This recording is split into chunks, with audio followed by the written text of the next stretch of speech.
மனிதர்களுக்குள்ளே இருக்கக்கூடிய நல்ல குணத்தையும் துஷ்ட குணத்தையும் பிரித்து நல்லவற்றை அதிகமாக செய்வதற்கென்று சில வழிமுறைகளை நம்முடைய பெரியவர்கள் சொல்லிக் கொடுத்தார்கள். அது என்ன வழிமுறைகள் என்று கேட்டால், மனம் என்பது எப்பொழுதுமே தூய்மையாக இருக்க வேண்டும் தான். நம்முடைய வீட்டையோ சுற்றுப்புறத்தையோ எப்படி நாம் தினம் தினம் தூய்மைப்படுத்தினால் தானே அது தூய்மையாகவே இருக்கும்.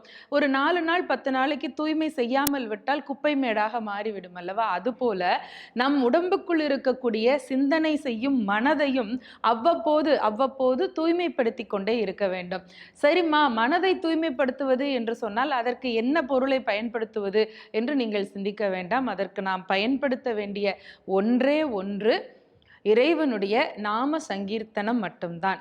இந்த கலியுகத்திலே இறைவனை நாம் சென்று அடைவதற்கு பாகவதோத்தமர்கள் நமக்கு சொல்லிக் கொடுத்திருக்கக்கூடிய மிக எளிய அதே நேரத்தில் மிக வலிமையான வழி என்பது நாம சங்கீர்த்தனம்.